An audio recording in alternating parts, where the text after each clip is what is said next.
Certainly, I would struggle to think of any other novel. I was trying to think that has a similar kind of aesthetic effect. So yeah, I think tick. Yeah. Thank you. So yes, we each have a limited lifespan, and we don't know how long that will be, and we have to use our time wisely. But we have an afterlife of sorts, which is perhaps a good time to kind of move into your next reading, do you think? That was a lovely segue into this. Yes. So this section comes from, it's a very different section of the book. The setup is that the narrator, he works at a school. He has done something to offend some students at the school. He has to speak to them about what he's done to offend them.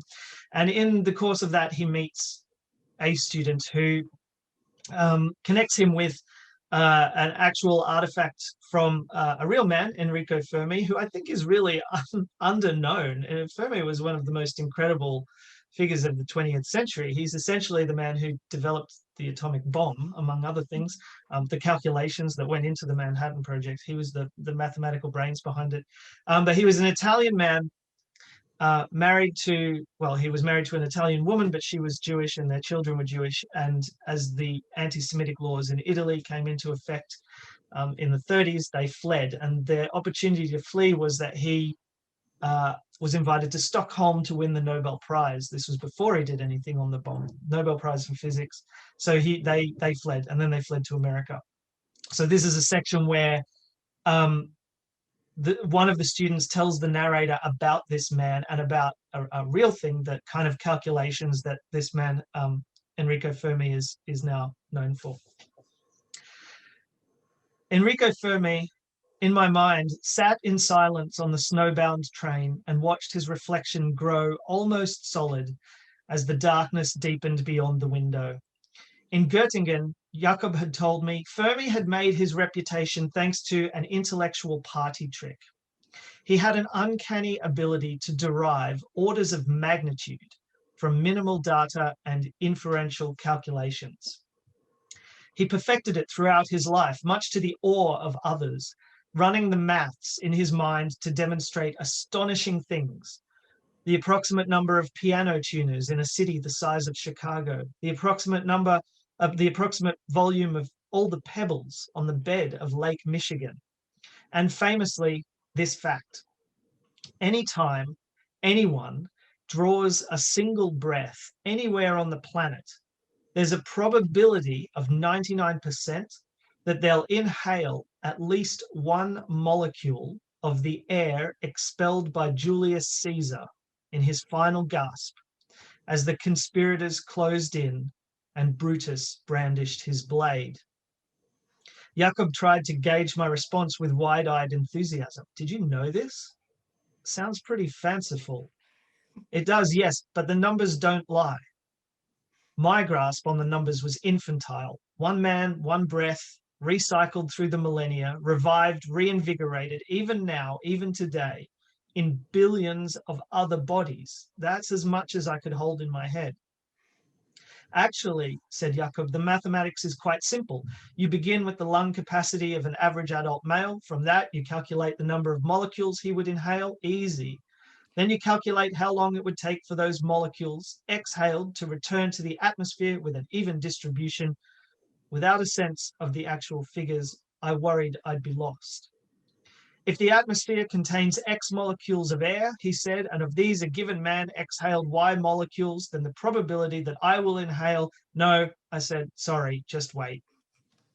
With a heave, I struggled up from the sofa and retreated to the window. Wait, I said, just wait, giving instructions even as I turned my back on the students. At the window, I'd let out a sigh, looking across the valley to the Wetterhorn, and I closed my eyes to concentrate on what Jakob was trying to tell me. Run it by me again, I said, slowly. So he did. He obliged me. An inhalation, an admixture of molecules, oxygen and nitrogen drawn into the trachea of a tyrant, charging through the bronchioles into the alveoli, then discharged into the blood flow about to be ended. My thoughts snagged on the tip of the knife between the ribs, the puncture of a lung, the splutter, the spittle, the fading warmth of a dying gasp stolen away by a breeze.